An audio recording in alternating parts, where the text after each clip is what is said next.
Assalamualaikum warahmatullahi wabarakatuh. Waalaikumsalam warahmatullahi wabarakatuh. Bismillah, alhamdulillah, la haula wa la quwata illa billah. Allahumma salli ala sayyidina Muhammad abdika wa nabika rasulika nabil ummi wa ala alihi wa sahbihi wa sallim tasliman biqadri azamati zatika fi kulli waqtin wahin. Para santri, wali santri dan pemirsa dimanapun Anda berada di seluruh penjuru negeri tercinta Negara Kesatuan Republik Indonesia atau di berbagai belahan dunia manapun Anda berada, apa kabar kalian hari ini?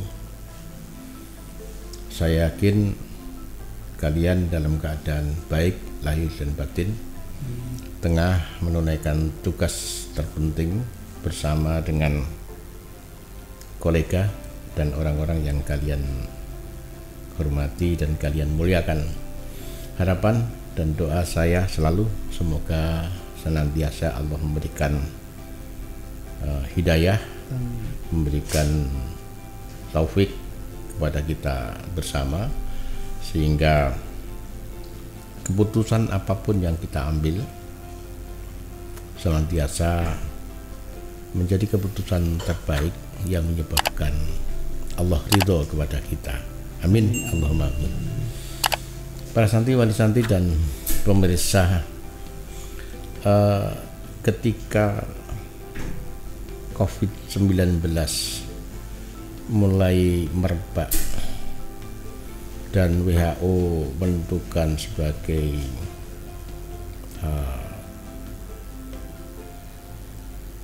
persoalan global, di pesantren modern Al-Amanah juga melakukan respon yang cepat. Kita kumpulkan seluruh pimpinan lembaga yang ada di pesantren dan para guru-guru senior. Yang pertama untuk mendiskusikan apa yang seharusnya kita lakukan. Yang kedua, untuk menggeser seluruh kemampuan pendanaan yang kita alokasikan untuk mencoba menghadapi COVID-19 agar amanah santri dari para wali santri ini bisa kita tunaikan. Santri bisa dalam keadaan sehat, terjaga dari COVID-19. Dalam rapat itu kemudian diputuskan untuk yang pertama membentuk Satgas.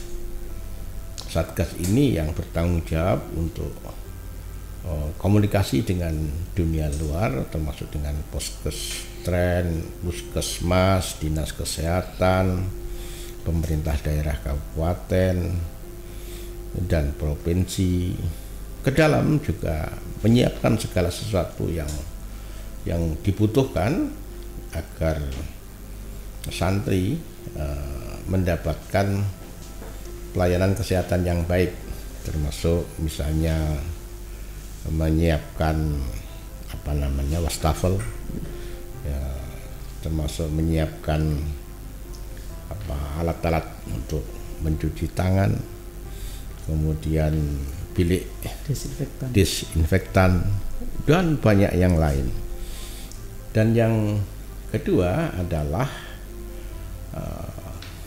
pengerahan seluruh kemampuan finansial untuk bisa agar seluruh program yang dirancang oleh Satgas bisa terlaksana.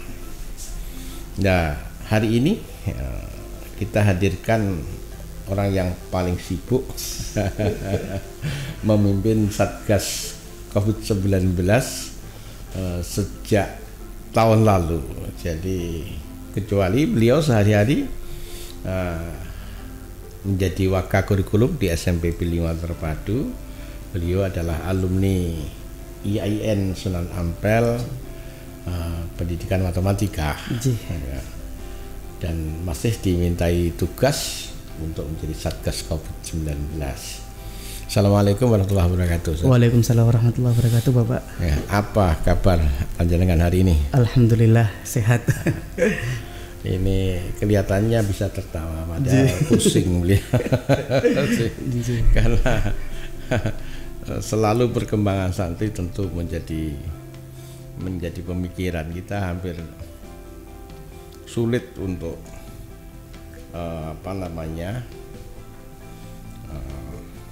menutup santri dari komunikasi dengan yang lain.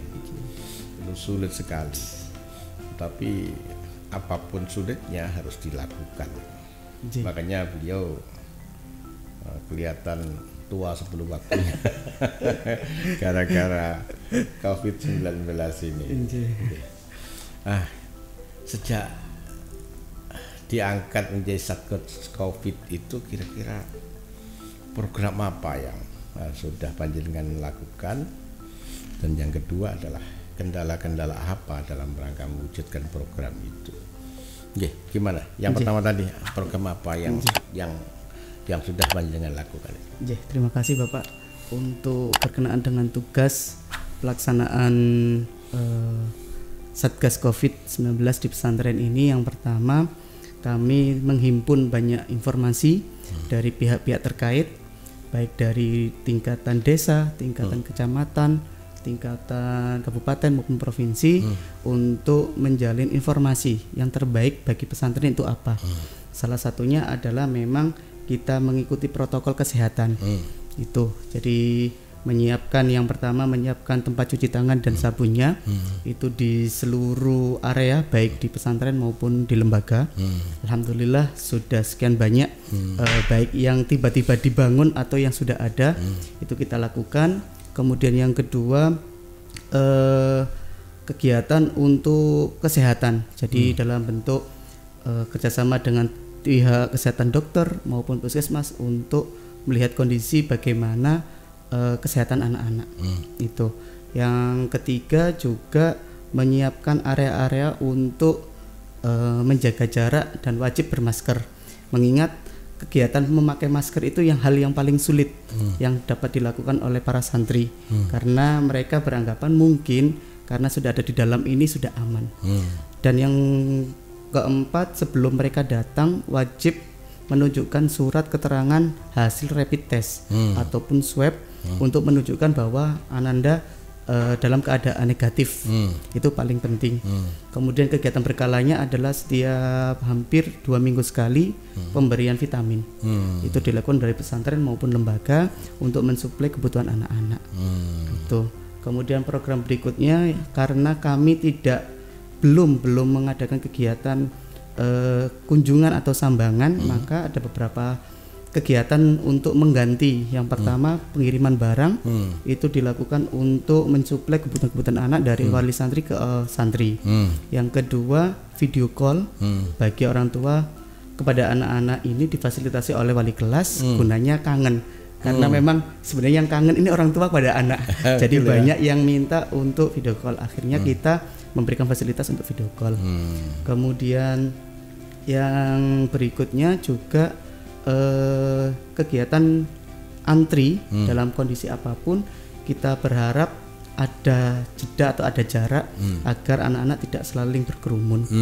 Kemudian yang paling penting adalah kebersihan. Jadi kebersihan ini sebagai prioritas bagi kami untuk mengingatkan anak-anak. Meskipun sekali lagi itu sulit, tapi upaya kami tetap kita lakukan agar anak-anak dalam kondisi sehat di dalam pesantren. Kemudian kalau kendalanya yaitu tadi memberikan edukasi pada anak-anak untuk selalu menerapkan protokol itu wajib bagi kami untuk selalu mengingatkan. Karena sekali 2 kali kemungkinan anak-anak masih ada AB-nya, sehingga perlu setiap kali kita mengingatkan anak-anak untuk menjaga protokol.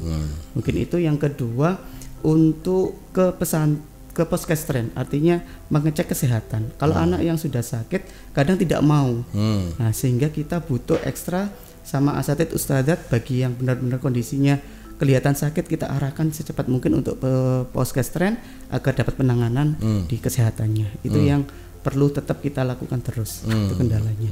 Mungkin itu Bapak. para santri, wali santri dan pemirsa, kita mendengar langsung dari Satgas COVID-19 apa yang beliau lakukan bersama tim tentu saja. Ada berapa tim Satgas itu? Kalau dari pesantren atau tim keseluruhan berdasarkan pesantren dan lembaga itu ada 8 orang Bapak. Kemudian di tiap lembaga juga ada tim Satgas yang di tingkat lembaga masing-masing untuk pengontrolan. Jadi apa yang beliau lakukan paling enggak bisa menjadi referensi wali santri bahwa anaknya yang tinggal di pesantren mendapatkan pengawasan, mendapatkan edukasi bagaimana seharusnya mereka menjaga kesehatan, termasuk juga disiapkan dokter tentu ya tadi seperti disampaikan oleh Pak Juliat Hadi Sobirin. Nama beliau itu yang paling sulit adalah disiplin. Ya, disiplin, tapi apapun sulitnya karena ini hanya menyangkut keselamatan santri yang diamanahkan kepada kita, maka kita harus terus mengingatkan bahwa protokol kesehatan perlu diterapkan, harus tetap ditegakkan. Kita tidak pernah tahu bagaimana virus ini menyebar. Misalnya kita di rumah terus kemudian akan terbebas juga tidak tentu, tidak dijamin. Mereka bergaul dengan orang kemudian terpapar juga tidak bisa dijamin. Banyak kasus orang yang super hati-hati dalam kehidupannya justru terpapar. Mereka yang santai seperti biasa tapi menjaga protokol kesehatan justru sehat sejahtera. Kadang-kadang menyebarnya virus ini unik kadang-kadang. Tidak selalu karena dari perspektif kesehatannya, tapi mungkin karena psikologisnya. Karena selalu khawatir, takut, maka virus itu justru mudah masuk, malah mendekat. Mereka yang santai tapi tetap jaga jarak, pakai masker, kemudian sering cuci tangan, sehat sejahtera. Lah ini yang menjadi pertimbangan. Oleh karena itu kalau saya boleh usul ini, PTM ini harus tetap jalan sepanjang protokol kesehatan bisa ditegakkan. Karena kalau pelajaran daring ini tetap terus akan terjadi penurunan kualitas pendidikan dan keluarga juga bingung karena sekian anaknya di rumah, ibunya hanya satu, bapaknya hanya satu. kecuali mereka harus mendampingi putra-putrinya.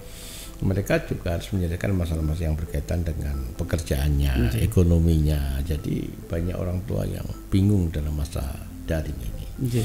Makanya pemerintah harus bisa mengambil keputusan yang elegan. Silakan PTM sepanjang protokol kesehatan bisa ditegakkan.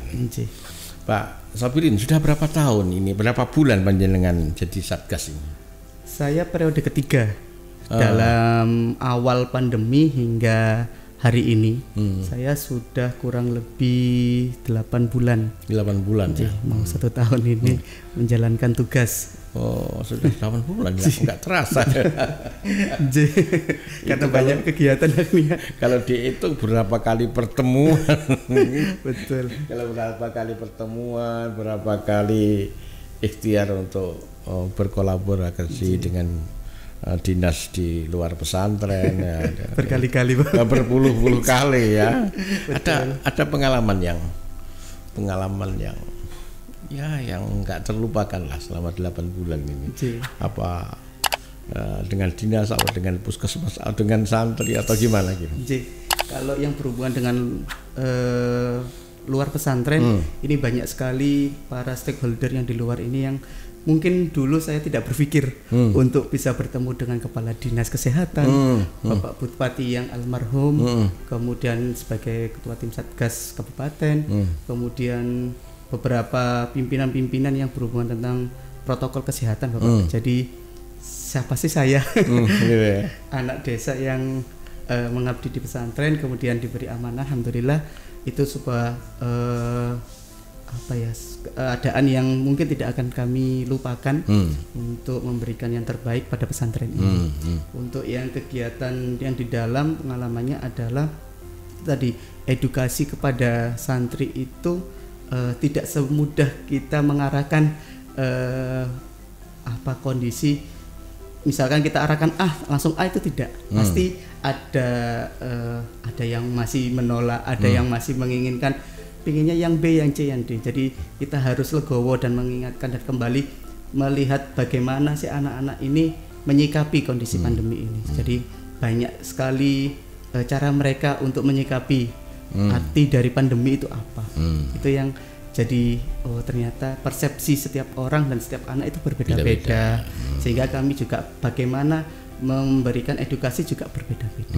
Itu yang jadi cara kami. Dan yang berikutnya itu dengan wali santri. Banyak hal dan banyak cerita di balik kami bertugas itu yang berhubungan dengan wali santri, khususnya humas kami yang langsung memberikan arahan, memberikan informasi kepada wali santri. Ada yang cukup menerima dengan baik, ada yang masih menginginkan hal-hal yang namanya orang berbeda-beda. Ada yang pengennya cepat untuk bertemu Ananda dan lain sebagainya, padahal kami juga semuanya untuk kebaikan dan ikhtiar kita menyelamatkan anak-anak kita. Ya.